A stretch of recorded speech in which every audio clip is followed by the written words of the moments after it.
Hi everybody, my name is Nate Pace. I am a sophomore at MSUN Moorhead, Minnesota with a theater acting major. And I have a story to tell you guys. And this story, I feel like I want to share because it's just something I hold dear and I feel like people can just take something out of it, see it how you will, and such. So, if you can't tell or anything, I have Asperger's. And what Asperger's is, it's like, how I like to say, it's like a hybrid of autism and just a normal person. See, you have qualities of an autistic or with autism, and you have qualities of just a normal regular person. And it's just kind of fused and mashed up together.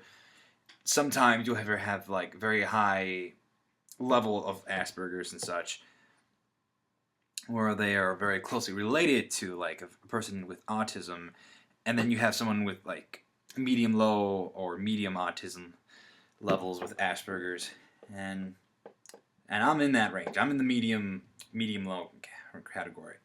And what Asperger's usually does, it's gives us give us the what's the word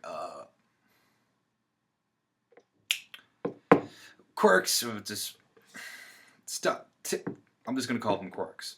They give us the certain quirks of with autism, and yet it also affects our social skills. We can't really understand the facial express. Well, for me, I can't understand the facial expressions sometimes, or I can't understand sarcasm. That's a huge deal with me. Even sometimes the most obvious sarcasm for me will be super hard for me.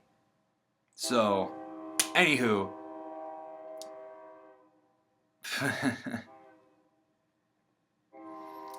so I always knew I was different from everybody, and that's a train. I'm sorry, guys. And yeah, I knew I was always different from everybody. Not like that different, weird, really weird guy. Just knew I was different. I wasn't like everybody else. Everyone else in the world, everyone else in my class was just knew all these things, where I, on the other hand, had no clue. Where people were how to do these certain things with ease and grace and understand things, and I was just wondering why do we need to do why is that makes no sense whatsoever. Huh. For example, when we were saying hi and please meet you, I didn't quite understand that. It's just I was really very shut and quiet, and I had to take these special classes where it's I learned how to be polite, how manners and grammar, and what to do in a situation. The person what to do when you meet a person in a bathroom. What do you do when you bump into someone? Stuff like that, basically. And that was the majority of my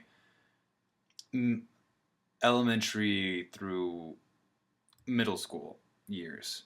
I didn't, and for me, certain noises always sets me off. It's my trigger, and I've always had these things called tools that help me out. So, moving on.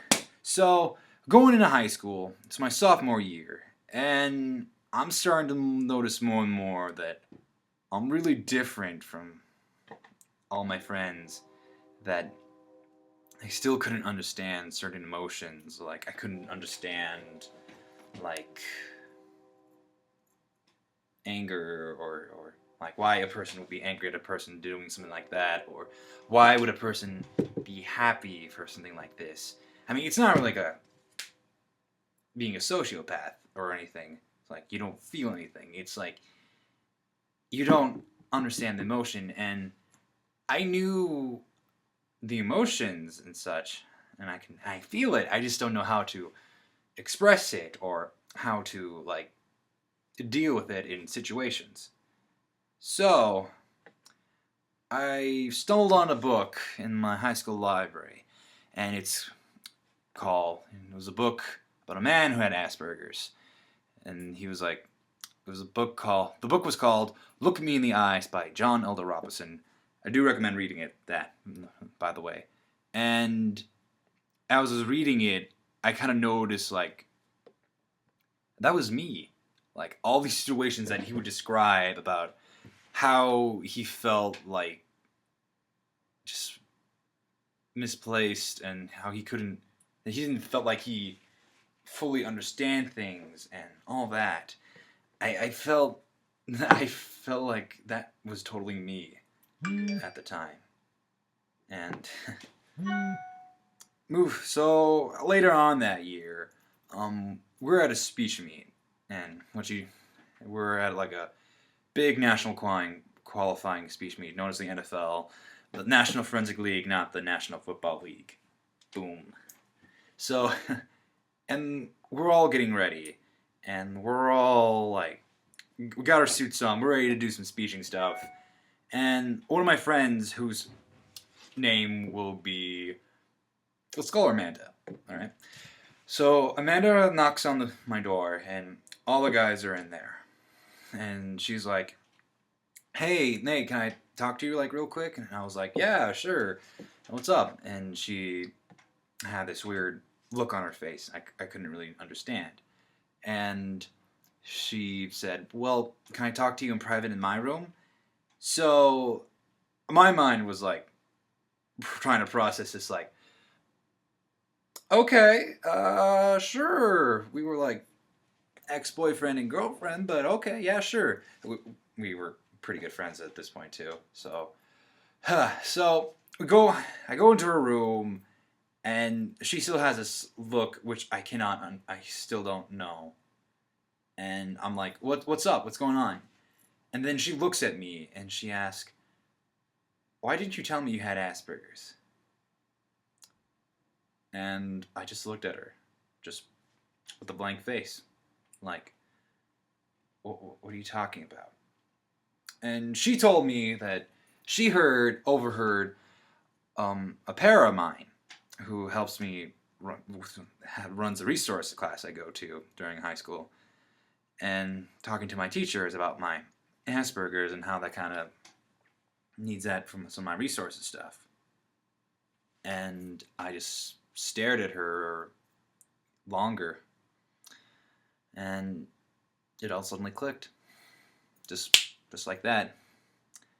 It explained so many things in my life, why I couldn't understand things, simple social things, why certain things triggered me, and I would end up in this frenzy of a hellstorm where I was like punching and kicking and screaming, and there was like certain things I can't touch, or certain things I can't eat because I don't like the texture of it, I don't like the feel of it. And only certain things calm me down. And I broke down. I just broke down and cried that whole entire, I think it was like a good 30, 40 minutes, might be dramatizing that a little bit, but 30 minutes, realistically, I was crying. And, well, not the fact that, like, holy shit, I have Asperger's and I never knew about it. And not that, I was like, I finally know this mysterious person that's been in my life for all these years, and I couldn't find a name for him, and now it has an identity. It has a face that I can, like, help out and, like, try to get to know better. It was like me, the missing me that I couldn't name. So after that meet, all that, I went back, and I was pretty angry at my parents at that time. I mean, yeah, people is gonna be angry at their parents for this, because if your parents kept this secret for you for a while, you're gonna get mad. And so I was mad at the time, but my grandpa died that day when I got back, so I couldn't really tell them after that, so it was just, the shit kept piling and piling after that. So after a while, I think it was like 2 weeks, after 2 weeks, I finally confronted them. I told them, I know I have Asperger's, and why didn't you guys tell me that I had it? And this was their response, and I just love it. They wanted me to grow up with they didn't want me to grow up the idea of me just like, oh, I have Asperger's and that's my whole life. That's all my life is gonna be. No, they wanted me to grow up with the idea of like, hi, I'm Nate. I am a person. Oh, by the way, I also have Asperger's too, so just also beware of that. But hey, I'm still a person that's I'm just a person who has Asperger's, and this something like that. And yeah, I totally understood them, and I could definitely see if they told me I had Asperger's at a young age, I would probably look at my life like that, and my life would be a totally different. My outlook in life would be just kind of bleak in some ways. But hey, it's still kind of bad they didn't tell me, and I wish that my ex-girlfriend didn't drop that bomb on me. But hey, shit happens. So when I found that out, I spent the remainder of my high school years and now my college years getting to know more and more about my Aspie, about the Asperger nays that I never get to know about. And it's pretty awesome, and I really like him. And I feel like a whole complete person. As before, I felt incomplete and trying to figure out who was this mysterious stranger inside of me that was like a permanent resident in the house but didn't have a name. And what I'm trying to get at is that you can just get you don't need to have like a title to like be the whole definition of your life.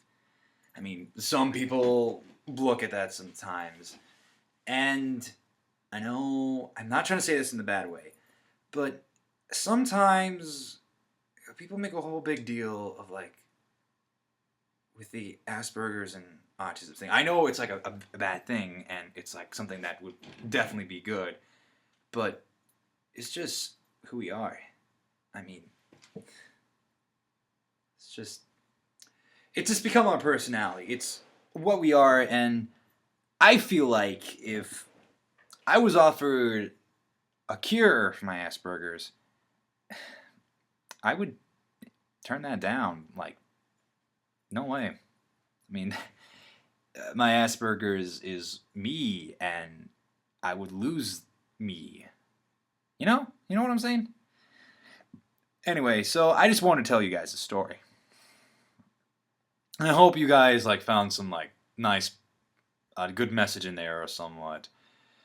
So I will see you guys later. And have a great and glorious day wherever you guys are. Just never let anything that like is you. Never let. I can't say the words right now. I'm doing this like after rehearsal of a musical we just ran through like a whole bunch of billion times, so I'm pretty tired. So forgive me if the words I'm forming right now aren't making much sense, but don't let a title bring you down to like the definition of your life. Okay? That title isn't you. I mean, it's gonna be with you for like your whole life and such, but that's not you. You are you. That's just a part of you, and You just have to accept it, and you'll be at ease in self instead of going to war at this title of, you know, just be you and accept that. Have a good day, everybody. I hope you saw something in this that made your day, or you just want to know something. Bye-bye.